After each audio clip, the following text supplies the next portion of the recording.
Salut, c'est Rudy et je vous souhaite la bienvenue pour ce nouvel épisode des Secrets du sport. Le but de ce podcast est de vous partager ma passion du sport et notamment de découvrir les secrets d'entraînement des champions. Qui sont-ils et que font-ils pour performer au plus haut niveau? Si vous ne me connaissez pas, je suis Rudy Koya, fondateur du site superphysique.org, destiné aux pratiquants de musculation sans dopage que j'ai fondé en septembre 2009. Sur ce site, j'ai écrit des milliers d'articles, fait des milliers de vidéos et je fais des podcasts depuis plus de 10 ans, avec toujours la même ligne de conduite, trouver des réponses à mes questions. Sur ce site, vous retrouverez une partie de ce que je propose, que ce soit en termes de compléments alimentaires, destinés à améliorer votre santé, notamment bio, mais aussi une application, SP Training, des livres, des formations, ainsi que du coaching à distance. Aujourd'hui, j'ai le plaisir de vous partager ma conversation avec Jules Bressin, ancien espoir du kayak de course en ligne. Dans cet épisode, vous allez découvrir l'envers du décor que vivent beaucoup de sportifs. Après un bref rappel du parcours de Jules, on rentre dans le vif du sujet, qui explique en bonne partie l'état du sport français. Du moins, à mon avis. Bonne écoute. Salut Jules, comment vas-tu aujourd'hui? Eh ben ça va super, et toi? Ça va bien, le soleil vient de se lever, donc donc c'est Ah, plutôt cool. Je suis plutôt moi du chez soleil moi. que du gris, quoi. Euh, Moi chez moi il pleut. Aujourd'hui, c'est un podcast un peu spécial. Pour ceux qui savent pas, pendant des années, j'ai eu le podcast Les Secrets du kayak, donc qui est devenu par la suite Les Secrets du sport, où j'ai interviewé beaucoup de personnes qui ont pratiqué à haut niveau, des entraîneurs, des athlètes. Et aujourd'hui, on est là avec Jules pour parler un peu de ce qui se passe dans le milieu du kayak. Et ce qui s'est passé avec Jules est assez édifiant. Et donc, je voulais qu'on en parle en détail. Mais avant qu'on arrive sur le sujet principal, est-ce que tu peux raconter un peu comment tu as débuté le kayak et jusqu'où tu as été en termes de performance? Comment ça s'est organisé un peu tout ça? Oui, pas de souci. Bah du coup j'ai commencé le kayak à l'âge de 9 ans au Canoë Club d'Avranches, où j'ai commencé par faire bah du coup comme tous les jeunes l'école de pagaie. Et à Avranches, faut savoir que c'est un club du coup de kayak polo. Donc j'ai commencé le kayak polo où je me suis beaucoup plu, où j'ai toujours été compétition, etc. à fond. Donc j'ai été champion de la Coupe de France de kayak polo. Alors je pourrais pas dire l'année parce que je m'en souviens plus. Mais donc j'ai commencé par là et du coup le kayak polo. Ensuite est venu le changement où j'étais toujours avec des plus vieux que moi et du coup moi je suis resté dans la catégorie du dessous et du coup toute mon équipe de kayak polo est partie. Et j'étais tout seul et du coup, bah, ça commençait à plus me plaire parce que c'était pas mes copains, on n'avait pas tous la même envie d'aller à la gagne, etc. Et donc j'ai essayé la course en ligne où j'ai vu que j'avais des résultats sans forcément trop m'entraîner et tout ça. Et sachant du coup que le kayak polo n'est pas du tout olympique et que la course en ligne est olympique, je me suis dit ben pourquoi pas tester si j'y arrive sans trop m'entraîner, est-ce qu'en m'entraînant je peux peut-être aller beaucoup plus loin. Donc j'ai commencé du coup la course en ligne, j'étais toujours au club d'Avranches. Et puis après, je suis parti au club de Condé-sur-Vire pour pouvoir me perfectionner en course en ligne. Donc tout ça, c'était encore au collège, parce que j'étais en sport-études. Et du coup vient la seconde, le début du lycée, où je pars en sport-études au pôle espoir de Caen et au centre sportif de Normandie. Donc là, j'ai commencé à du coup m'entraîner bah, tous les jours en course en ligne, faire des résultats. J'ai été champion de France KD1, KD2, Junior 1, Junior 2 en 200 mètres. J'ai commencé à faire des compètes internationales, etc. Et donc ça a été le début pour moi de cette grande aventure. C'est vraiment mon arrivée en seconde et à ce pôle espoir et à ce centre sportif de Normandie, là où j'ai pu mettre vraiment avoir les deux projets, mon projet scolaire et mon projet sportif, et les deux marchaient plutôt bien avec un entraînement et un suivi au centre sportif de Normandie qui était exceptionnel. Et du coup, j'ai continué la course en ligne et tout ça, et puis me v'là du coup en terminale. Après, il fallait trouver un projet pro pour continuer dans cette lancée parce que le sport, on n'en vit pas. Et donc moi, c'était infirmier qui me plaisait bien. Et en même temps, j'ai été appelé au pôle olympique de Vers-sur-Marne, donc je suis monté à Paris pour faire encore continuer, essayer de continuer mon double cursus qui est infirmier et le sport. Je t'arrête là, Jules, pour avoir quelques précisions. Mhm. Euh, la course en ligne, tu commences à quel âge exactement? Ah, exactement, la course en ligne, je la commence en troisième. En troisième, on a quel âge? T'as 13-14 ans, c'est quelque chose comme ça? Ouais, c'est dans ces eaux-là, ouais. 13-14 ans, je m'initie à la course en ligne. C'est même pas commencer, c'est je teste la course en ligne. Je connais rien de la course en ligne, je connais pas les bateaux, je connais pas les disciplines, je connais pas les catégories, je connais vraiment rien du tout. C'est juste, on me dit, tiens, ça c'est un bateau de course en ligne, tu fais la course, t'as 200 mètres, faut que tu payes à fond et point, quoi. Et Donc, c'est vrai. est-ce que tu avais toujours été, parce que le 200 mètres, donc c'est une distance qui est plus au planning olympique aujourd'hui, mais qui est une distance vraiment de Non. sprinter avec des qualités de vitesse qui durent 35-40 secondes, voilà. Est-ce que Mhm. depuis que tu étais gamin, tu avais toujours eu ces qualités un peu d'explosivité? Oui, en fait, au kayak polo, parce que c'est là où j'ai commencé, hein, vraiment, c'est vraiment le kayak polo qui m'a formé en kayak, hein. Euh, j'ai été gardien et en fait au gardien dans les matchs de polo c'est vraiment le point fort c'est de retourner en défense pour se placer le plus vite sous la cage en fait et donc ça a toujours été mon point fort en fait ce sprint et cette accélération rapide. De ce que je comprends aussi, tu rentres rapidement en sport-études, Oui. mais malgré ça, tu disais que tu t'entraînais pas beaucoup. Ça veut dire quoi, ne pas s'entraîner beaucoup? Bah, en fait, bon, je dis que je m'entraînais pas beaucoup par rapport, je juge en fait à quand j'étais au collège et après au lycée. Mais en fait, en sport-études au collège, ça correspond à un entraînement le mardi soir et le jeudi soir. Ah ouais, pas Euh, beaucoup. donc, le sport-études au collège, c'était ça. Après, personnellement, moi, j'avais les entraînements club le mercredi et ce qui n'était pas obligatoire mais recommandé le samedi. Donc en fait, le sport-études en lui-même, c'était que mardi, jeudi. C'est pour ça que je dis pas beaucoup. Et après, moi, de mon propre chef, moi, je voulais tout le temps m'entraîner. J'étais tout le temps fourré au club, même quand j'avais pas de séance. J'allais voir les grands jouer. Mais j'étais tout le temps fourré dans le club, quoi.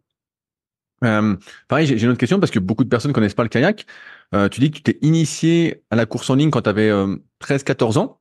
Tu Mhm. as commencé avec quel bateau? Parce qu'on sait que c'est très très instable. Est-ce que tu as pu commencer justement avec un bateau hyper instable dès le début ou tu as eu, c'est ce qu'on disait, je sais plus comment ça s'appelait, les petits bateaux à l'époque vraiment hyper stables. Comment tu as commencé toi? Dans quel bateau? Alors le bateau dans lequel j'ai commencé, c'était les Thunder Speed, je crois que ça s'appelle comme ça. C'est les tout premiers, c'est des tout petits bateaux qui avancent, pas une seule cahouette, qui sont plats, qui ont aucune glisse, etc. Et après, le vrai premier bateau de course en ligne que j'ai eu, c'est un ZTEC P275. Tiens, je me souviens exactement de la ref, qui commence à être un des bateaux bon pour initier la course en ligne quoi. C'est un bateau qui a pas une glisse incroyable, qui a pas personnellement je trouve une forme incroyable, mais qui est bien pour commencer la course en ligne et qui est largement suffisant quoi. À un moment, tu dis que tu as changé de club, tu es passé de Avranches à Condé-sur-Vire. Est-ce que Ouais. ça s'est fait dans l'optique de plus performer? Alors mon changement de club, il s'est fait en fait à Avranches, il y a pas de à Avranches, c'est un club de kayak polo, c'est un club qui est très fort en kayak polo au niveau français, etc.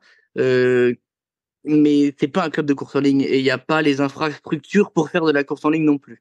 Donc le club avait quelques bateaux de course en ligne, donc mon premier bateau vient de ce club-là. Et en fait, quand j'ai changé de club, c'est parce que le polo pour moi, c'était bah j'avais entre guillemets abandonné l'idée et je voulais tenter en fait cette expérience et cette aventure en course en ligne, d'où le changement de club à Condé-sur-Vire, car Condé-sur-Vire est un club de polo, mais aussi un club de course en ligne.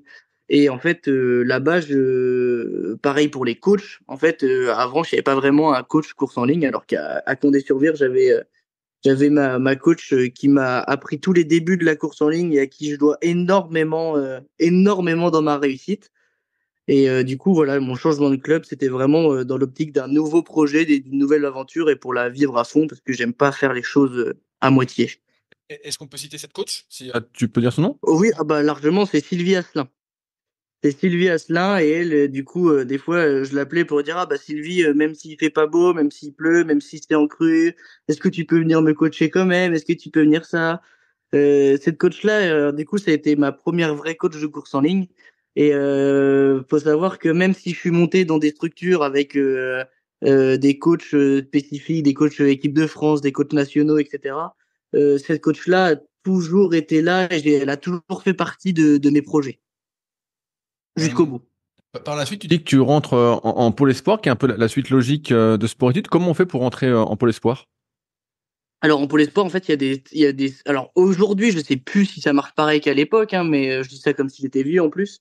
Euh, Avant, c'était des tests, en fait, des tests physiques et de bateau. Et en fait, on était sélectionné sur ces tests et en fonction des résultats, etc. Il y avait un nombre de places limité. Et, je sais plus, ça dépend des années en fonction de ceux qui partent, ceux qui rentrent. Mais voilà, il y a 5 places, 10 places. Je sais pas comment ça marche aujourd'hui, mais donc voilà, c'est sur des tests en fait de sélection. Et est-ce que tu te souviens de quel test c'était? Bah les tests, oh, alors les tests bateau, pour pas dire en vrai non, je vais dire des bêtises, je sais pas du tout je sais plus du tout les distances des tests bateau, etc. Je sais juste les tests muscu, c'était des tests muscu de base, corde à sauter, cardio course à pied sur 3 km, pompe, traction, détente verticale, etc. Ok, et donc tu avais une sorte de, pas de minimum, mais un classement à l'issue de ces tests pour savoir si Exactement en c'était des fait. prix ou pas. Est-ce que tu avais aussi un Exactement. entretien psychologique ou quelque chose comme ça? Il y avait un entretien avec le directeur du pôle et quand l'entraîneur pouvait, l'entraîneur assistait aussi. Il y avait un petit entretien en fait de motivation et de est-ce que réellement on a vraiment envie, est-ce qu'on a vraiment les deux projets ou alors est-ce qu'on fait ça parce qu'on est un peu perdu ou alors est-ce que je fais ça juste parce que j'aime bien. Voilà, c'était un entretien quand même. On va dire informel, hein, mais qui servait quand même à déterminer qui on sélectionne ou qui on sélectionne pas, qu'on sélectionne pas une personne qui va rentrer en seconde, qui va jamais venir s'entraîner et qui va repartir après, quoi. Pour performer, en tout cas, ce qu'on voit à haut niveau en kayak, faut être assez grand, faut avoir des longs bras. Euh, Est-ce que c'était ton cas? Est-ce que tu étais déjà plus grand que tout le monde? Est-ce que tu avais des longs bras, une grande envergure, tout ça? Ou pas du tout? Ou tu avais vraiment que Euh, l'explosivité? Alors pas du tout. Moi, j'ai toujours, j'ai toujours joué sur mon explosivité et ma force musculaire qui, pour un enfant de mon âge, était plutôt très bien. Parce que faut savoir que moi, je fais 1m60, 1m74, donc je suis pas très grand. Mes bras, c'est pas non plus des bras de géant comme on peut voir. Non, sur le papier, je suis pas meilleur, quoi. Sur le papier, je suis pas bon, non, j'ai pas les critères. Mais j'ai toujours eu déjà c'est ce truc d'explosivité qui était en moi et ce toucher d'eau qui était quand même plutôt pas mal que j'avais et après de toute façon dans le sport il y a énormément de je pense que j'avais vraiment envie d'y aller et j'avais envie de gagner et moi c'était compète et donc ça aide quoi. Quand tu parles du toucher d'eau, c'est la technique? C'est comment t'expliquerais ça? Ouais, alors le toucher d'eau, je pense qu'on le définit, enfin tous les kayakistes le définissent pas pareil. C'est comment expliquer ça? C'est en fait c'est à partir du moment où ta pagaie rentre dans l'eau, comment faire pour que ça soit le plus efficace possible?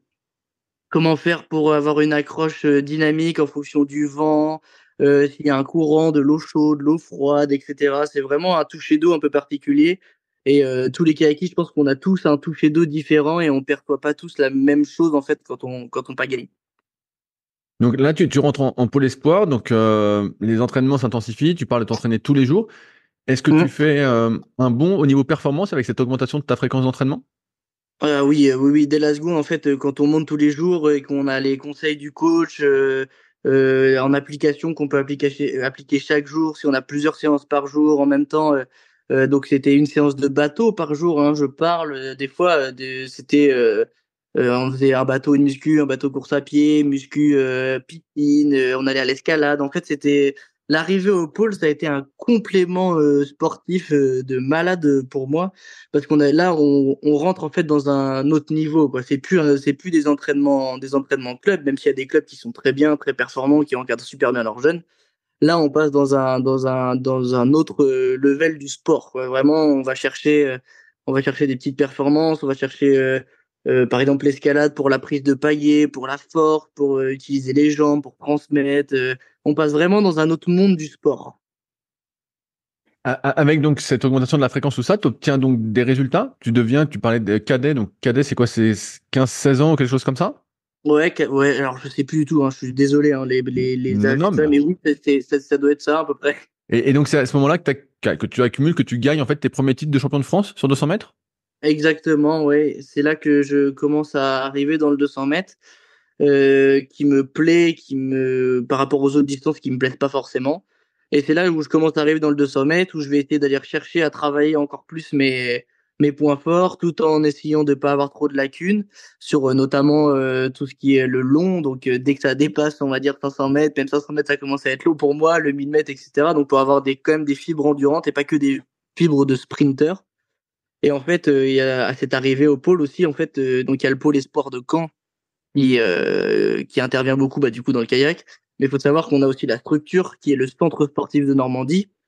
Et en fait, cette structure-là, c'est pour ça que je dis qu'on passe dans un autre monde, c'est parce que d'un côté, on a tout le sport qui est géré par le centre sportif, par le pôle, mais en fait, le centre sportif, il va tout adapter autour de l'athlète, en fait. Pour les cours, ils vont tout adapter. Moi, j'avais des profs particuliers parce que faut savoir qu'à la fin, j'ai quand même loupé plus de 300 heures de cours sur ma terminale, donc l'année du bac. Et donc en fait tout ça, c'est un tout. Je partais beaucoup en stage à l'étranger, etc. Je suis parti 3-4 mois à l'étranger. J'ai fait un mois Espagne, un mois Portugal, etc., etc. Donc je loupe plein de cours. Les profs étaient pas toujours chauds pour m'envoyer des cours. Du coup, le CSN mettait en place, du coup pour les absences, m'aidait beaucoup. Mettait en place des profs particuliers pour m'aider. Et en fait tout ça, ça agit sur la performance parce que ça me permettait moi de partir en stage sans le stress de me dire ah j'ai loupé tout ça de cours, j'ai loupé un mois de cours, comment je vais faire pour rattraper?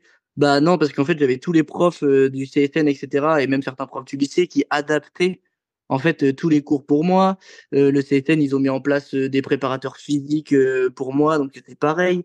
Ça s'appelait Camp Training et eux c'est pareil, ils m'ont aidé dans ma progression, un truc de malade. Ils ont mis en place un diététicien que au début, j'y croyais pas trop, j'ai mis du temps à aller le voir, mais au final, ma performance elle a augmenté. En fait, c'est un tout qui commence à faire que tu commences à rentrer t'as ta petite équipe autour de toi et tu rentres dans un confort et là, moi après, c'était sur l'eau, je pouvais m'exprimer vraiment comme je voulais, j'avais comment dire, pas de problème en fait autour de moi, quoi.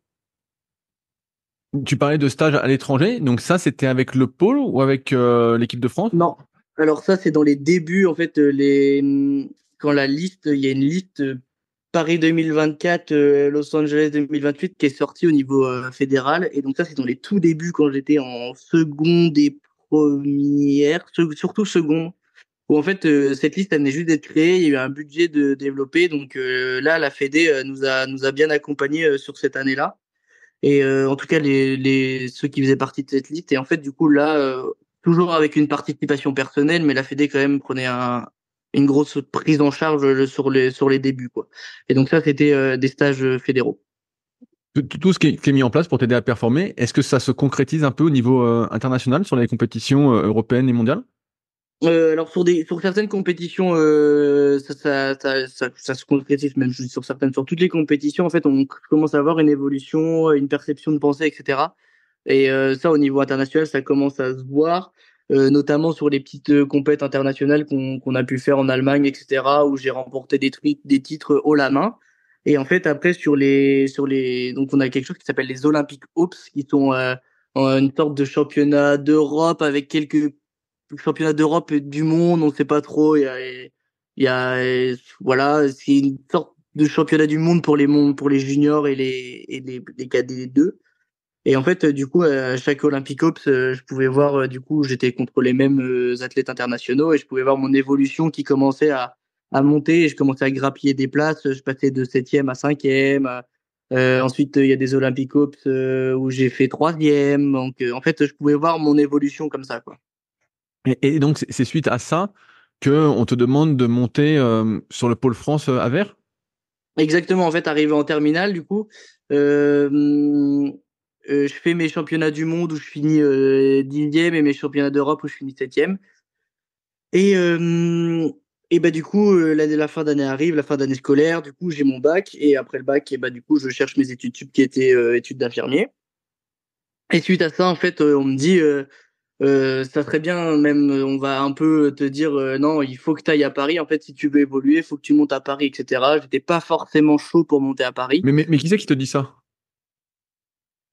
Un responsable de la Fédé. On tait son nom, c'est ça? Monter son nom. Parce qu'en fait, moi, je suis pas là je suis pas là pour faire des polémiques ou quoi que ce soit. Les noms, de toute façon, maintenant, c'est du passé. Ça fait plus de 2 ans.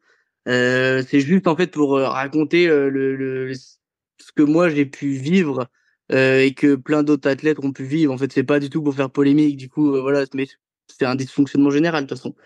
Mais du coup, un encadrant, un gérant de la Fédé me dit non. En gros, il me dit pas ouvertement qu'il m'oblige, mais explicitement. Enfin, ouais, c'était pas explicite, c'était pas faux que tu montes à Paris si tu veux t'entraîner, mais c'était un peu, voilà, si tu veux continuer d'avoir toutes tes bourses et continuer d'avoir un peu de sous, machin, il faut que tu montes à la Fédé. Parce que oui, au début, et ça je le dis et je le reconnais totalement, au début, moi j'ai été aidé par la Fédé. J'ai eu des contrats avec la Fédé dans lesquels ils m'aidaient en fait à financer ma saison. Donc voilà. Donc voilà. Après, on m'a dit, bon, bah, si tu veux vraiment continuer de performer, être toujours dans les stages, etc., bah, faut monter à Paris. Bah, je suis monté à Paris. Et là, la grosse décision. Voilà, tu montes à Paris au pôle donc France à Vers-sur-Marne, donc Ouais. la région parisienne, avec ses qualités et ses défauts. Ah Donc là, oui. comment ça se passe? Parce que en Normandie, Fleury, à Caen, bah, tu étais bien entouré, tu avais tout un staff autour de toi, ça se passait bien, tu étais en pleine progression, tout ça. Donc là, tu arrives à Vers. Est-ce que tu retrouves un peu cet environnement? Alors, pas du tout. Du coup, en fait, bon, les parents étaient derrière moi. Je leur disais que j'avais pas envie de monter à Paris et tout. Ils m'ont dit, mais si, c'est la chance de ta vie, faut la saisir et tout. Puis après, je me dis, bah, en vrai, c'est vrai qu'il y a pas tout le monde qui a la possibilité de faire ça. Je pense que si je le fais pas, je vais le regretter. Donc, sachant que moi, donc comme tu l'as dit, j'avais tout mon petit confort à Caen, enfin entre guillemets mon confort, tout mon staff autour de moi. Puis moi, je suis quelqu'un, il faut savoir, moi je marche beaucoup à coups de pied dans les fesses. Tu vois, moi faut me pousser un peu. Tu vois, moi faut me dire tu fais ça, tu fais ça, tu fais ça, point, point, point. Alors, sinon, j'ai facilement tendance à me laisser aller facilement, quoi. Et du coup, je monte à Paris, je me dis, bah, le pôle France, c'est là où vont se déroger les Jeux, c'est le pôle olympique. Bah, déjà, vu ce que j'avais à Caen, mais qu'est-ce que je vais avoir à Paris, quoi. Donc, je commence un peu à me faire des films, à me dire, oh, ça va être trop bien, machin, avoir tout beau, tout rose. Et j'arrive à Paris, et puis là, je me dis, bon, bah, je suis là, qu'est-ce que je fais là? Je mets où mon bateau? Déjà, pour la première chose, c'est trouver le code du portail, parce que ça, on me l'avait pas donné. Bah, je pose où mon bateau, je pose où ma paillée, les vestiaires, c'est quoi, c'est où, c'est quoi les codes, j'en sais rien. Si le pôle est fermé, je fais quoi, je sais pas, parce que faut savoir que l'administratif, etc., les coachs, ils sont pas forcément là dès 6 heures du matin ou à 5 heures du matin ou à 22 heures, je sais pas. Donc, comment je fais tout ça? Donc, j'ai été bon, délaissé totalement, aucune présentation du pôle, qui fait quoi, j'en sais rien, qui va où, j'en sais rien, qu'est-ce que j'ai le droit de faire, qu'est-ce que j'ai pas le droit de faire, j'en sais rien. Mais Euh, quand tu montes à Paris, tu vois, on te dit, bah, ce serait bien que tu montes tout ça. Est-ce que tu as un contact quand même avec l'entraîneur sur place qui doit notamment prendre la relève de tes entraîneurs ah que tu avais non, à Caen? ah non, non, du tout. En fait, ce qu'il faut savoir, c'est du coup, j'ai postulé pour le pôle, parce que ça marche comme ça, on postule pour les pôles, pôle France, pôle Espoir, etc. Et en fait, on reçoit juste un mail comme quoi on est accepté dans ce pôle-là. Point. Point à la ligne, c'est tout. Et je sais, donc, vu que le milieu du kayak est un milieu pas très grand, je sais qui est l'entraîneur et comment ça se passe et tout ça. Et donc, en fait, j'arrive du coup au remaniement de la Fédé, là, en même temps que après les Jeux. Mais rien du tout. L'entraîneur, déjà, quand j'arrivais à le croiser, c'était bien. Donc voilà, donc je m'entraîne avec, j'ai commencé à m'entraîner avec Guillaume Le Floch de Corchemont, j'ai essayé de m'entraîner avec lui parce que du coup, lui, c'est un senior qui a l'expérience du monde du haut niveau et qui connaît très bien le kayak, etc. Et du coup, c'est avec lui qui a commencé à me dire, allez, viens, petit père, tu vas venir t'entraîner avec moi, on va faire cette séance-là, cette séance-là, cette séance-là. Donc c'est lui qui m'a pris un peu sous son aile au pôle, en fait. Et c'est lui qui m'a un peu montré comment ça marchait, comment les choses marchaient, qui m'a ajouté dans les groupes, etc., quoi. Ouais, parce que sinon, Et t'avais pas accès à l'entraîneur, entre guillemets, t'avais pas de plan d'entraînement, t'avais plus rien, quoi. ah non, en fait, il faut savoir que moi, je suis arrivé à Paris, aucun plan d'entraînement. On n'avait pas eu de plan d'entraînement pendant 4 mois.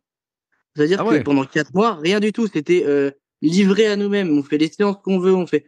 En fait, ok, c'est bien d'avoir une petite pause, etc., de naviguer pour le plaisir et tout, mais 4 mois, c'est pas possible, quoi. 4 mois, surtout que moi, je passe de junior. Je suis encore enfin, je connais pas gros. Enfin, je connais le monde de haut niveau, mais je suis pas non plus un cadre là-dedans. Je connais pas vraiment les cycles et tout ça. Genre, je m'y suis intéressé parce que forcément, j'étais dedans et je faisais les plannings avec mon coach, mais enfin Sinon, rien du tout, quoi.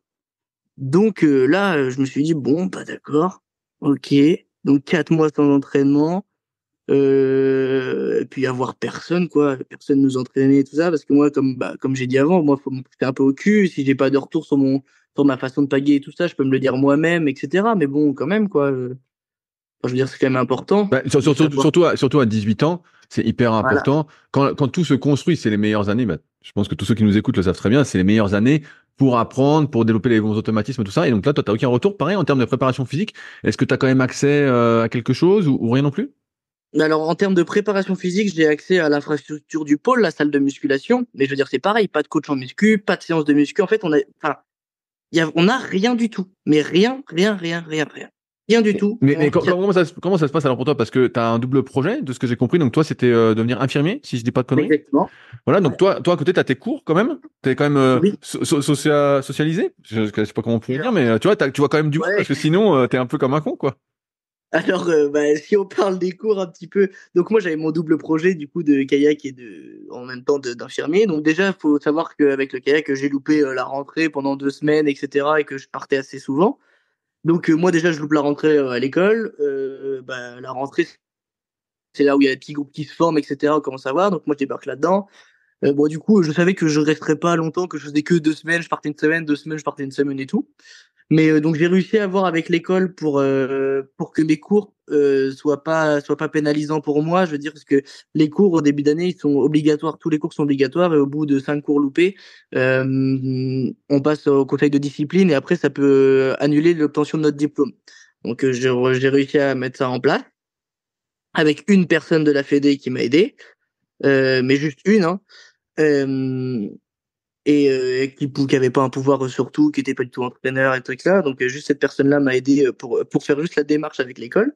Donc ça allait, mais sauf qu'en fait j'ai appris que après, dans tous les cas, mes stages, parce que un infirmier, il faut savoir que c'est 1 an et demi de cours, 1 an et demi de stage répartis sur 3 ans.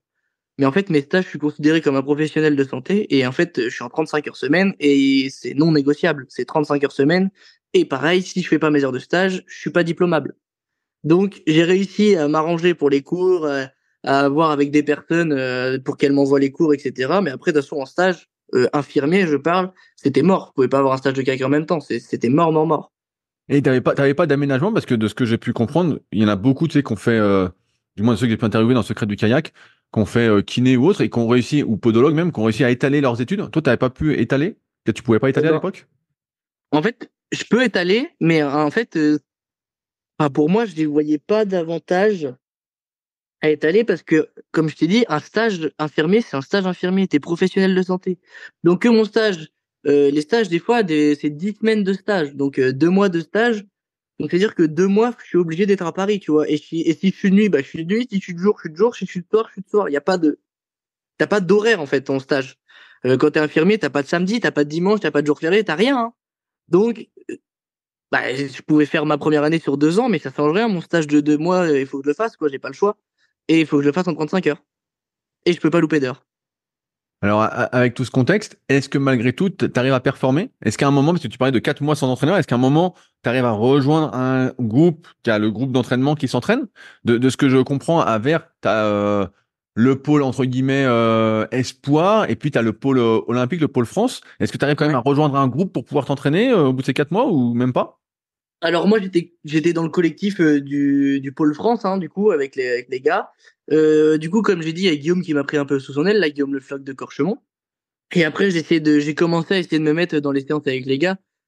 Puis facilement, en fait j'ai facilement décroché au bout de 3-4 mois. Là, je me suis dit bon attends mais c'est pas possible et tout ça. J'ai cherché à avoir le coach qui était cette année-là au pôle. Et en fait, déjà, le coach, on fait une séance, il fait faire, je me souviens, à cette séance-là, je me souviendrai.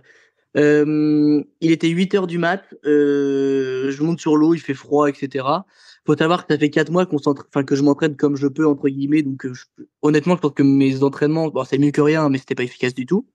Donc, faut savoir que moi, je suis un sprinter, que pour ma terminale, j'avais fait une année où je voulais pas développer, j'avais fait exprès de pas faire mes défauts, mais que mes qualités.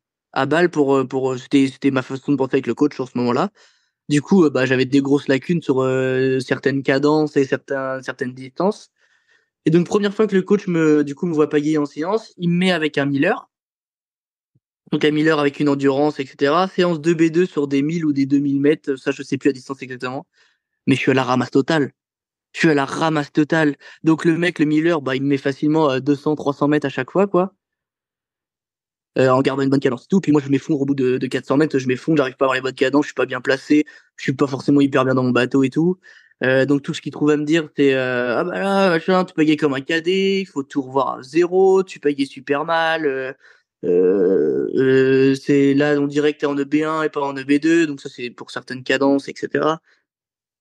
Bon, je me suis dit bon, d'accord, c'est peut-être sa façon de parler aux athlètes et c'est peut-être sa façon de m'encourager, quoi. Donc Drôle de façon d'encourager, mais bon, des bah, fois, on voit que les coachs manquent de pédagogie parfois, donc sait-on jamais. sur, sur certaines choses, en vrai, ça peut aller. Sur certaines choses, moi, en vrai, ça peut me faire partir, ça, des trucs de me dire, vas-y, allez, je suis une merde, j'y vais, bam, bam, bam, quoi. Bon, bref, là, on se connaît pas plus que ça avec le coach, on se connaît même pas, donc c'est un peu étonnant comme façon d'aborder les choses. Et là, on sort de l'eau, moi, je sors, genre, en fait, j'avais qu'une envie, c'était d'arrêter la séance, hein. Là, ça servait à rien que je fasse ça. De toute façon, j'étais dans les vagues de l'autre qui partait 300 mètres plus loin que moi.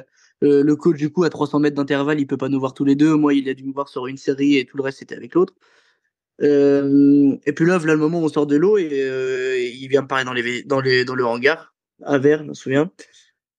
Et là, voilà, moi je lui dis clairement les choses, quoi. Je lui dis, cette séance-là, de toute façon, c'est pas les séances que j'ai. Ça fait un an que j'ai pas fait de séance comme ça parce que c'était pas mon projet pour le 200 mètres, etc., machin.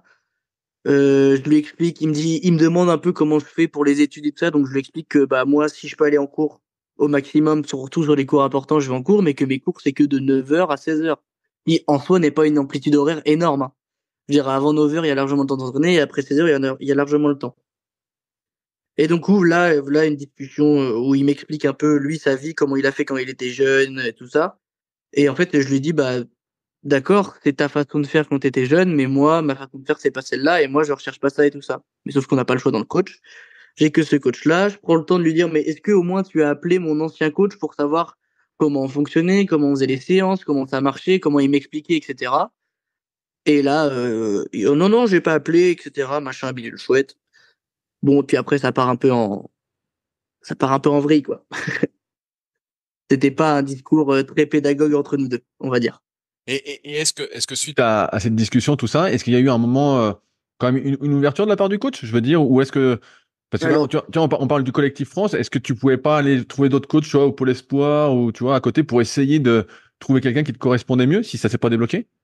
en fait, déjà, j'ai voulu débloquer la situation un peu par moi-même en essayant d'aller voir du coup un peu plus haut placé. Du coup, je suis allé voir le directeur de la performance et je lui ai dit, est-ce qu'on peut convenir d'un rendez-vous parce que là, il faut vraiment qu'on parle sur ma situation, ce que je fais là, mes attentes, etc. Avec du coup le directeur de la performance, je me dis, il n'y a pas mieux placé pour le directeur de la performance. Lui, il va savoir quoi faire, quoi. Il va savoir quoi, vers qui m'aiguiller, etc.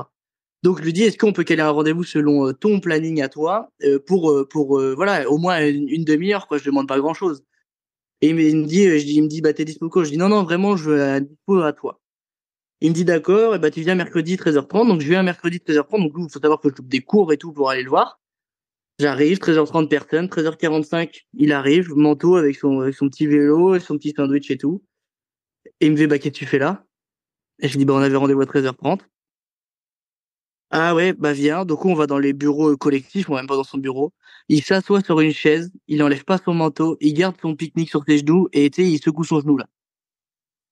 Et là je dis, ok, ça marche. Je lui explique mes problèmes. Je vois qu'il en a rien à péter, mais alors rien à péter. Et là, d'un seul coup, il me dit, de toute façon, bon, j'ai pas le temps de t'écouter plus longtemps parce qu'il faut que j'aille manger. Et là j'ai dit, solution, problème, on recale un rendez-vous, on fait quoi? Tu m'envoies un mail, tu m'appelles. Et là il m'a dit, je pense que honnêtement, hein, le mieux, ce serait que tu repartes à Caen, quoi. Ou que t'ailles à Rennes. Et là, je me suis dit, mais ils se foutent de ma gueule, quoi. Alors, certes, En fait, c'était peut-être pas t'as quel âge à ce moment-là, Jules? là, j'ai 18 ans. T'as J'ai 18 ans, 18 non. ans. Donc, on va récapituler, t'as 18 ans. On t'incite fortement, sans te dire vraiment, mais à monter à Paris, à rejoindre le collectif France. T'es dans le cadre de la relève 2024-2028. Donc, tu es Ouais, identifié comme la relève, voilà, où tu ouais. performes, tu es en train de monter en puissance. Je récapitule hein, pour ceux qui suivent et qui sont peut-être pas du milieu du kayak. Donc, tu es identifié comme étant la relève possiblement sur 200 mètres, qui est plus olympique, mais ça n'empêche pas que tu peux potentiellement faire partie d'un équipage, être un super Sur équipier, tout 500 ça. mètres, ouais, Voilà, exactement. voilà, on met ça. Et donc là, tu as l'entraîneur qui, en gros, il en a rien à foutre. Il veut pas appeler son ancien entraîneur pour discuter, alors que tu es un jeune en plein développement. Et tu as le directeur de la performance. Donc, moi, je les connais, donc on va pas citer les noms. Non, non, Mais on va pas qui, citer, qui, non. qui, en gros, oublie le rendez-vous, alors qu'il est adapté Ouais, à lui et qui, en fait, ne trouve ouais. pas de solution et te dit, rentre chez toi, tu seras mieux là-bas, alors que tu es identifié comme étant une possible relève pour l'équipe de France qui, on va remettre ainsi un contexte pour ceux qui ne suivent pas, le monde du kayak aujourd'hui, et on en reparlera un peu après, est très très vieillissant et a beaucoup de mal à avoir des jeunes. A beaucoup de mal à avoir Oui. des jeunes et très vieillissant. Les meilleurs kayakistes aujourd'hui, le meilleur que j'avais eu dans un podcast, c'est Maxime Beaumont, qui payait d'ailleurs super bien, qui a une super technique, voilà bref, qui a été vice-champion olympique en 2016 et qui a plus de 40 ans aujourd'hui. Et et qui s'étonne, tout comme Étienne Hubert que j'ai vu sur le podcast, de pas avoir de jeunes qui arrivent pour prendre la relève. Et donc toi là, tu te trouves dans cette situation-là. Donc qu'est-ce que tu fais? 18 ans, le directeur de la performance te dit rentre chez toi. Qu'est-ce qui se passe? Eh ben, papa, maman, hein, mine de rien, papa, maman, parce qu'on a 18 ans, même si j'ai été très vite laissé seul. Enfin, mes parents m'ont jamais laissé seul, hein, j'ai toujours un accompagnement de malade à mes parents. Ils ont jamais loupé une compète, que ça soit en France ou à l'étranger, ils étaient toujours là pour toutes mes compètes. Mais en fait, quand moi je pars la semaine à l'internat, que le week-end j'ai compète, la semaine à l'internat, le week-end j'ai un entraînement, machin, en fait, je rentrais pas souvent à la maison. Du coup, je suis assez autonome en fait dans ma vie de tous les jours. Je sais me démerder entre guillemets. Mais là, j'étais un peu perdu, quoi. Du coup, papa, maman envoie un mail et tout ça, et la réponse de ce mail là, c'est oh, par mail, ça sert à rien de parler, on va convenir d'un rendez-vous téléphonique. Plus de nouvelles. Jamais eu de rendez-vous téléphonique, jamais eu d'appel, rien quoi que ce soit. Donc voilà. Bon, il faut savoir aussi que du coup, l'équipe de la Fédé qui m'avait dit de monter à Paris, ça n'a pas forcément été la même de A à Z que de celle qui m'a repris quand j'étais à Paris. Ça, je tiens à le préciser quand même. Mais quand on prend un poste, on prend la poste avec les avantages et les inconvénients, peu importe si je suis un avantage ou un inconvénient. Ça, je tenais à le préciser. Et du coup, bah, je dis, bon, bah, maintenant, bah, j'ai un appart, je me suis engagé dans une école. Dans tous les cas, je suis obligé de faire un an, j'ai pas le choix. Dans tous les cas, je suis obligé de faire un an. Après, je pourrais éventuellement demander une mutation d'école. Et je me dis, bah, ça va pas être facile. Donc, suite à ça, bah, je vais quand même aller voir le coach. Je suis retourné voir le coach pour qu'il me donne des solutions. Parce que j'avais quand même envie de continuer, quoi. Puis, moi, il faut savoir que j'ai eu énormément de chance et j'ai toujours réussi à me démerder par beaucoup de sponsors pour payer mes saisons, etc. Donc j'ai toujours eu beaucoup de sponsors et des gros sponsors. Et moi, j'avais ces sponsors-là et j'avais même moi ma fierté personnelle. Et ben, j'avais des contrats quoi avec avec tout le monde, avec des contrats avec l'école, j'avais des contrats avec mes sponsors. Enfin, je veux dire, je peux pas arrêter tout du jour au lendemain quoi. Mon appart, les préavis, enfin bref, plein de choses. Et le coach, encore une fois, donc m'a proposé une solution. Il m'a dit, bah c'est simple, faut que tu fasses que des 10 kilomètres en course à pied, des forces endurance en muscu et des 20 bornes en bateau. Point final. C'est rapide ce programme. Bah ouais, mais il m'a apporté une solution. Attends, il m'a apporté une solution. Et là, je lui ai dit, ok, bon bah grosse remise en question. Puis tu sais, on arrive dans la période novembre, là où il commence à faire froid, il fait nuit, je suis tout seul dans mon appart et tout. Et là, j'ai eu un gros coup de mou. Et je pense qu'on peut se le dire. J'ai jamais voulu me l'avouer, tu vois, mais je pense qu'on j'étais dans une sorte de dépression, hein, clairement. J'allais plus en cours, je me restais dans ma chambre, je me levais pas de mon lit, je bougeais pas, je mangeais rien. Il y avait rien qui me donnait envie. Même moi, tu sais, qui suis un peu friand de fast-food et tout, bah, même un McDo, tout ça me donnait pas du tout envie. Il y avait rien j'avais envie de rien. J'avais pas envie d'aller en cours alors que c'est une formation qui me passionne. J'avais pas envie d'aller au kayak alors que c'était ma passion première quand même. J'avais envie de rien. J'avais pas envie de rentrer. Je ne savais pas quoi faire quoi. Et là du coup est venu les étoiles du sport avec la région Normandie et j'ai pu rencontrer de superbes personnes qui m'ont un peu accompagné dans cette démarche. Et moi au bout d'un moment j'essayais de remonter sur l'eau, plus aucune envie, plus aucun plaisir. Et je me suis dit que ça servait à rien, quoi. Donc, j'allais à la muscu toujours, mais tout seul. Je me faisais mes propres séances ou alors je demandais à mes à mes coachs que j'avais avant de camp training de me faire des séances et ils ont accepté de continuer de me faire des séances et tout ça. Et du coup, cette phase de dépression a quand même duré 3 4 bons mois, hein, où j'avais pas envie de rien faire et tout. Je me forçais à l'école, mais de toute façon, j'écoutais pas en cours. J'étais sur mon ordi ou alors j'étais sur les réseaux, sur mon téléphone. Je faisais rien du tout. Les stages, ça commençait à même plus m'intéresser et tout ça. Et du coup, j'ai rencontré certaines personnes aux étoiles du sport qui m'ont aidé, qui m'ont un peu parlé, en fait, je me suis rendu compte que j'étais pas le seul, quoi. En fait, on est beaucoup, beaucoup, beaucoup, beaucoup dans ce cas-là. Et après, le sport, je me suis dit, bon, le kayak, de toute façon, j'arrête, j'en veux plus. J'ai continué à faire la muscu, puis après, j'ai continué à faire ma petite vie et j'ai commencé à m'investir beaucoup dans mes études. Et aujourd'hui, tu vois, je suis très fier de ça et je suis très fier de ce que je fais aujourd'hui. Je travaille beaucoup. Et en fait, tout le temps que je mettais à m'entraîner avant, maintenant, je le mets à faire du kayak. À faire du kayak, à faire des gardes aux urgences. Et puis après, Parce que là, aujourd'hui, t'es pas encore diplômé, t'es en plein stage, en fait, si je comprends ouais, bien. là, en fait, actuellement, tu vois, là, c'est mon jour de repos je suis en stage en 12 heures aux urgences. Ok. Et, En infirmière. tu dis qu'aux Étoiles du Sport, tu avais d'autres personnes avec qui tu as pu discuter qui se retrouvent dans la même situation. Est-ce que c'était en kayak ou dans d'autres sports? Non, aucune en kayak, hein, dans d'autres sports, hein. Que Dans dans d'autres, d'autres sports. dans d'autres Ouais. sports où on retrouve un peu la même situation, où on te dit viens, viens, viens, viens, et en fait, on s'en fout de toi. Ouais, c'est ça, ou être délaissé dès qu'il n'y a pas un résultat qui est bon, etc. J'ai quelqu'un pas forcément sur le fait d'être délaissé, etc., mais qui m'a beaucoup aidé dans comprendre le sport, comment ça marche, et comprendre un peu les gens et les attitudes. C'est Johan Ofredo, un cycliste. Je sais pas si tu vois qui c'est. De nom, je vois qui c'est, de nom. Là, voilà, actuellement, tu vois, il présente le Tour de France, etc., sur les chaînes.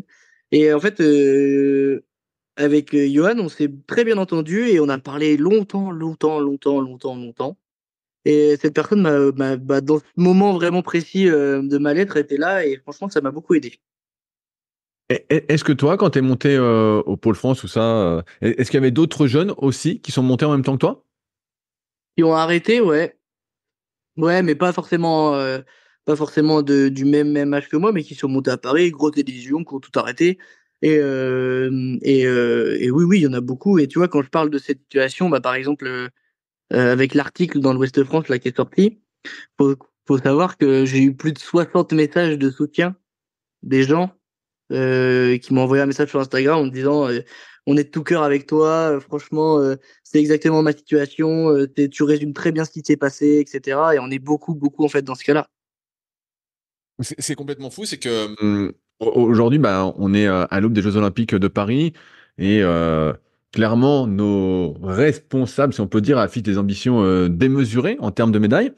Et par ton témoignage, on a l'impression qu'en fait, rien n'est mis en place. Il y a d'ailleurs un documentaire qui est passé sur Stade 2. Est-ce que tu l'as vu? Ah oui, oui, oui, oui, je l'ai bien vu, oui, ce documentaire sur Maxime Beaumont et Cyril Carré. Voilà, voilà. Donc, il y a un documentaire qui est sorti sur Stade 2 que vous pouvez retrouver, ceux qui s'intéressent, sur la chaîne de France TV Sport, où on voit donc Maxime Beaumont et Cyril Carré qui expliquent la situation parce que toi, là, pour le coup, t'étais jeune, car t'es toujours jeune, hein, mais t'es arrivé en tant que relève, que espoir de la discipline. Et aujourd'hui, ce que j'ai cru comprendre, et je sais pas si t'es encore connecté un peu au milieu, mais il y a même plus d'entraîneurs non plus pour les athlètes seniors. Aussi, aussi, oui, je le vois parce que du coup, je garde qu'en fait, moi, j'adore les personnalités qui sont dans le kayak et avec qui je me suis entraîné. J'adore ces personnes-là et du coup, on continue encore de se voir. Et donc, oui, oui, si, je les suis. Bon, je les suis quand même beaucoup moins présent, hein, mais j'essaye de les suivre quand même un peu. Mais en fait, ça m'étonne même pas. Quand je vois, en fait, moi, déjà, quand je suis arrivé, ça m'étonne même pas. Et si je peux comparer ça un peu, tu vois, par exemple, à mon métier, en gros, là, l'Ouest France, là, pour moi, ce que j'ai fait, ça s'appelle une fiche d'événements indésirables dans le milieu médical. C'est une fiche, en gros, pour dire, bon, là, il y a ça qui va pas, il y a ça qui va pas, faites quelque chose, quoi. Mais sauf qu'en fait, des fiches d'événements indésirables, il y en a plein qui ont été faites avant. Si on regarde bien, sur tous les athlètes, il y en a plein qui ont été faites. Mais juste, en fait, je sais pas, soit ils se croient intouchables, soit ils se croient, je ne sais pas quoi, mais non, ça va pas du tout. C'est une catastrophe, c'est une catastrophe. Et est-ce Et que, comme tu as pu... Et je te dérive un peu, comme tu as pu parler un peu aux étoiles du sport avec d'autres sportifs, est-ce que dans d'autres disciplines aussi, on n'a pas le choix de choisir son entraîneur, que tout est un peu imposé? On peut pas arriver avec les ouais, personnes avec lesquelles on veut travailler? globalement, toutes, hein. Globalement, toutes les disciplines, hein. Donc Toutes les c'est disciplines. soit ça passe, soit ça casse, quoi, en gros. exactement. Mais en fait, je pense que le monde du sport, c'est un monde qui est très enrichissant, hein, qui est très enrichissant quand on est jeune, etc. Je regrette tellement pas ce que j'ai fait, moi, en sport, et je regrette tellement pas le haut niveau, ce que ça m'a apporté, ce que le kayak m'a apporté, les gens que j'ai rencontrés. Enfin, pour moi, ça a été une expérience de vie incroyable, et je regrette rien du tout là-dedans. Euh, mais dans tous les sports, c'est la même chose, c'est le même truc. T'as pas trop le choix de ce que tu fais, t'as pas trop. En fait, moi au début, j'étais un peu aveuglé. En fait, ce que je disais, si on fait moi, je compare ça à des coefficients sur une interro ou je sais pas quoi, sur des cours comme n'importe quoi. Quand je faisais un résultat, qu'il soit bon ou mauvais, hein, quand je prenais du plaisir en compétition, on va dire que c'était coef 100. Et en fait, chaque petit désagrément qu'il pouvait avoir à côté, des petits inconvénients, etc., c'était coef 0,5. Donc, avant d'atteindre le coef 100, les coef 0,5, il pouvait y en avoir, je sais pas combien. Et là, en fait, à bout d'un moment, là, après les 4 mois sans traitement et tout, en fait, c'est passé à, bah, en fait, mon plaisir en compétition, il passe à coef 10. Et par contre, les inconvénients, ils sont tous coef 1. Et ça prend une ampleur après beaucoup trop considérable. Et donc après, moi, c'est bon, Et, j'ai arrêté totalement. Et là, ouais. ouais, j'allais dire, bah, parce qu'à un moment, j'ai vu que tu vendais tes bateaux donc sur le groupe canoë-kayak sur lequel bah, beaucoup de kayakistes sont. Et donc, j'étais un peu surpris. Je dis, ah, bah, tiens, ils vendent ces bateaux. Mais tu vois, j'avais pas trop suivi les histoires, vu que moi, je suis très en dehors. Et donc, je voyais que tu vendais tes bateaux, tout ça. Et est-ce que il y a quelqu'un ou plusieurs personnes qui t'ont contacté suite bah, à ton arrêt? Tu vois, tu dis, bah, j'arrête. Comme tu es quand même inscrit sur la relève 2024-2028, moi, je me dis extérieurement, je suis pas dedans, mais il y a bien quelqu'un qui va t'appeler, va dire, Jules, attends, pourquoi t'arrêtes? Faudrait que tu continues, on va trouver des solutions ou quelque chose comme ça. Ou on t'a, de ce que je comprends, complètement laissé tomber. Maintenant, parce que tu vois, là, j'ai vendu ça, on est en 2024, là. Moi, le bateau, je l'ai arrêté fin 2021. Il y a personne qui est venu me chercher ou quoi que ce soit, hein. Personne qui m'a dit ce serait bien que tu continues. Personne. Je pense que honnêtement, hein, je pense qu'il y a un tel manque de communication dans la Fédé, etc., que je pense que le directeur actuel de la performance Bah, ils s'en n'a foutaient, de pas, toute façon, t'as eu un rendez-vous avec lui, donc ils sont, oui, n'a pas communiqué sur quoi que ce soit. Ça se trouve, le DTN a appris, ou je sais pas qui, a appris ma situation par les journaux. Donc, en fait, non, il y a un manque de tout. Non, mais c'est comme j'ai dit, il y a une phrase que j'ai dit dans l'Ouest de France et qui est vraiment, en fait, on est bon à faire des photos avec eux quand il y a un podium, mais quand ça nous croise sur le lieu d'entraînement, ça nous demande notre prénom. Et si on fait du kayak ou du canoë? et est-ce que c'est parce que... Moi, je connais la réponse aussi, mais est-ce que c'est parce qu'il y a beaucoup d'athlètes, justement, tu vois, et que c'est difficile, justement, de s'investir auprès de tous, ou pas? Bah oui, c'est vrai qu'il y a tellement d'athlètes que tu vois pas toujours les mêmes en compétition et que t'es pas ami avec tout le monde tellement il y a d'athlètes. Et non, non, mais non, pas du tout, pas du tout. On se connaît tous dans le kayak, on connaît tous les clubs, on connaît tous les entraîneurs des clubs. Enfin, oh non, non, non, c'est pas pour ça, non. Et donc, de ce que j'ai compris aujourd'hui, donc là, tu fais plus du tout de kayak, Non. t'as perdu un peu le goût aussi de monter sur l'eau complètement, tu disais? Alors ça, totalement. La seule façon où je prends du plaisir à faire du bateau, en fait, ça va être soit, bah là, ça fait très longtemps que aussi je dis je prends du plaisir, mais où je prenais du plaisir, c'était pour aller à la pêche avec mon frère, par exemple, pour entraîner les jeunes, ça j'aime bien. Des fois au pôle espoir, quand il manquait le coach, là, je prenais un vélo et j'allais entraîner les jeunes du pôle espoir à Paris. Mais ça, c'est pareil, hein, c'est juste, c'est pas le directeur de la Fédé qui m'a demandé de faire ça. Moi, c'est ça, c'est bénévole, en plus, c'est pour les jeunes parce que moi, j'aimais bien quand les jeunes faisaient ça. Et là, oui, j'en suis arrivé à un tel point où là, j'ai tout vendu. Bah, mon bateau, du coup, il est parti. Mais là, tu vois, j'ai ma machine à pagaie qu'il faut que je remette en vente. Toutes mes pagaies, si elles peuvent partir, elles partent, hein. Y a pas de problème avec ça, Qu'est-ce hein. que t'as comme pagaie à vendre? J'ai de la boîte à 4 Mac. Bretta 4 Max, mais c'est une pagaie de fille, ça, non? Ah, c'est le pagaie du début, hein. Ah, une Max, Non, c'est quand mais même... voilà. Une Max, c'est pas mal, c'est une 765 quand même. Ouais, c'est ça. Mais du coup, voilà. Et en fait, moi, je n'avais pas donné de. Donc, les gens autour du kayak, vu qu'on se connaît un peu tous, vu qu'il n'y a pas grand monde dans le kayak non plus, ils savaient plus ou moins que j'arrêtais. Donc, dans le milieu du kayak fermé, je veux dire, il n'y avait pas de trop de questions. Et en fait, l'article, là, je l'ai vraiment fait pour expliquer aux gens qui m'ont soutenu tout au long on va dire, de ma petite carrière, en fait. Parce que il y a les sponsors qui m'ont soutenu, mais il y a tous les gens bah, de mon petit village qui étaient beaucoup là, les gens, mes proches, ma famille, etc. Et en fait, c'était pour moi un moyen eux, de leur dire, bah, merci pour ce que vous m'avez apporté. Mais voilà la vraie raison pour laquelle j'ai arrêté. C'est pas parce que j'ai des études ou quoi que ce soit. Voilà la vraie raison pour laquelle j'ai arrêté. parce que j'en suis arrivé à un point où je suis mais dégoûté de ce sport et de cette fédé, quoi. Et tu vois, je suis dégoûté parce qu'en vrai, moi, j'ai eu une chance, c'est que j'ai quand même été bien accompagné quand j'étais jeune, et quand je vois les jeunes d'aujourd'hui, mais en fait, les pauvres, mais même quand je vois les seniors, ils continuent. Je me dis, mais pourquoi faire? Quoi, ça sert à quoi? Ça rime à rien. Parce Et, qu'aujourd'hui, même dans les clubs, tout ça, il y a plus de suivi? alors, dans les clubs, t'as toujours les coachs qui font ce qu'ils peuvent pour le suivi, en fait, les coachs, mais qui sont pas de la fédé. Enfin, je veux dire, c'est des coachs de club, quoi. Et eux font ce qu'ils peuvent, mais en fait, la discipline donne plus envie. Et en fait, moi, je suis arrivé à un moment donné où ils ont aidé et ils ont arrêté d'aider très vite. Mais vu que moi, j'ai facilement eu mes sponsors, etc., j'ai pu monter et puis que mes résultats étaient bons, j'ai pu, en fait, réussir à chaque fois à me glisser avec les seniors. Mais j'étais le seul jeune, en fait. Mais j'étais le seul jeune et moi, j'étais avec les seniors. Et en fait, déjà, les jeunes commençaient à être délaissés. Et là, aujourd'hui, bah, les jeunes, je sais même pas s'ils savent les noms des U23 ou des U18, hein. Ouais, avec un petit peu de recul. Et est-ce que comment tu verrais Les choses pour essayer d'améliorer cet environnement. Justement, du cas, si tu avais deux, trois trucs, là, toi, tu prends ton recul, comment ça s'est passé pour toi? Qu'est-ce que tu aurais souhaité qu'il se passe différemment? Tu vois, est-ce que pour que Bah, tu sois la relève comme prévu? en fait, ça, c'est hyper compliqué parce que je pense qu'on a tous une façon de penser différente et que ça c'est, honnêtement, hein, je pense que c'est une question pas possible à répondre parce que je pense qu'on fera jamais bien les choses. Et mais en fait, pour moi, il faut forcément dans le sport, il faut forcément miser sur les jeunes un minimum. T'as pas le choix parce que les jeunes, c'est la relève de ceux qui se blessent, ceux qui arrêtent, ceux qui en ont marre, etc. Et en fait, faut un accompagnement de ces jeunes-là pour leur donner envie. En fait, pour moi, il faut juste donner envie. Il faut pas juste dire des choses pour mettre des choses, dire oui, moi, je suis bien, je suis là, mais non, au final, le toi, non, toi, non, toi, non. Au final, on va se miser sur un point. Qu'est-ce qui t'aurait donné envie?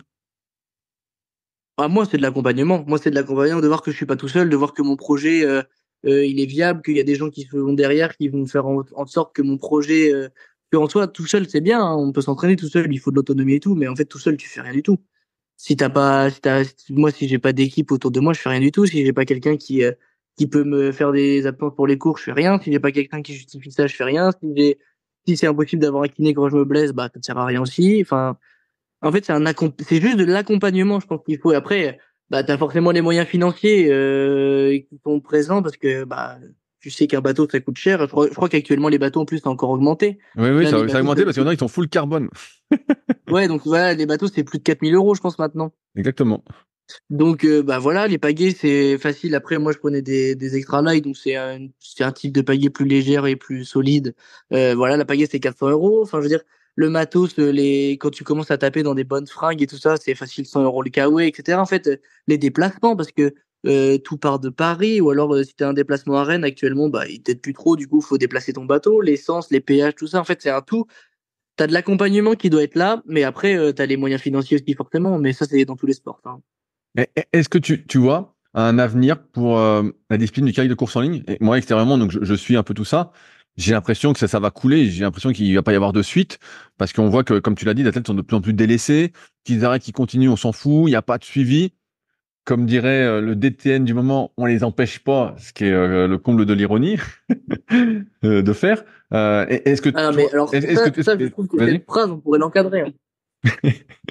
Je C'est trouve vrai. que cette phrase, on pourrait l'encadrer, on les empêche pas. Non, mais c'est hallucinant. Ah, c'est sûr qu'ils nous empêchent pas, hein, mais ils font rien.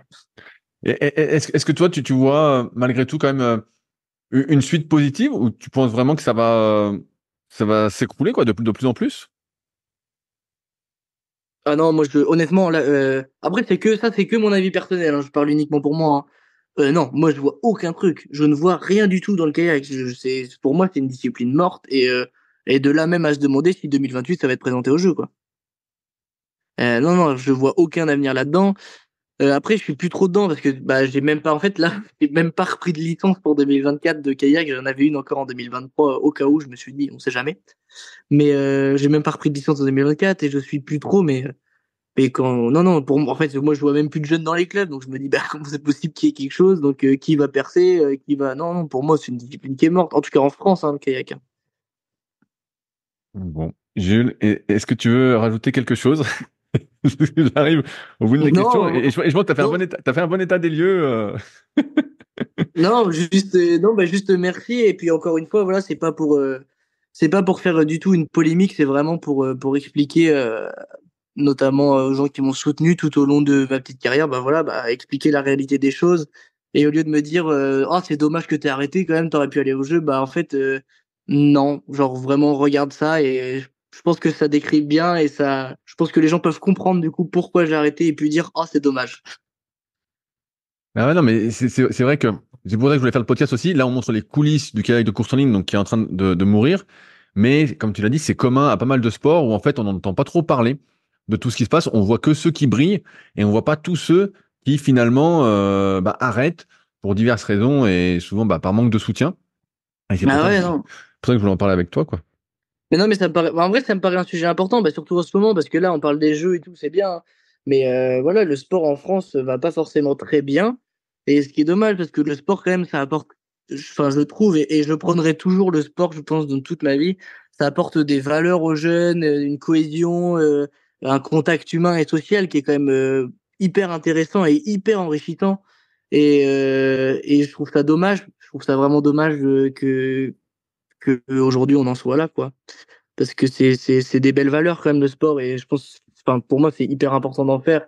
Et aujourd'hui il y a un jeune qui me dit bah je vais être sportif de haut niveau en kayak et ben je lui dis en vrai vas-y fonce, donne-toi les moyens et puis après si tu vois que ça va pas bah t'arrêtes et puis c'est tout quoi.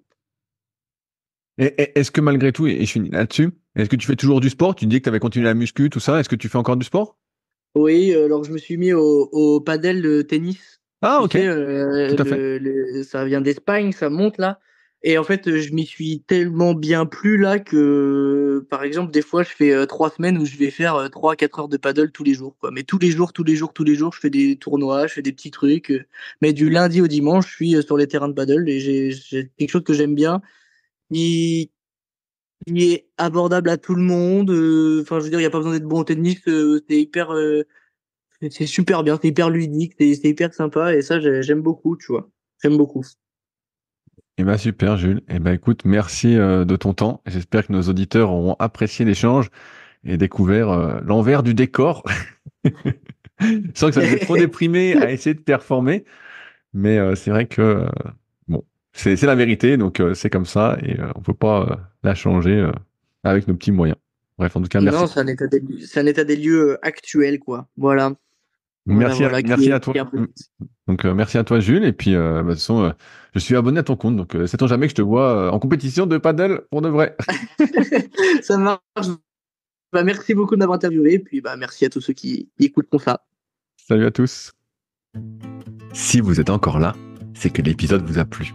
Dans ce cas, je vous invite grandement à m'aider à faire grandir ce podcast en mettant une note de 5 étoiles et un commentaire d'encouragement sur l'application de podcast où vous l'écoutez, et plus particulièrement sur l'application podcast d'Apple.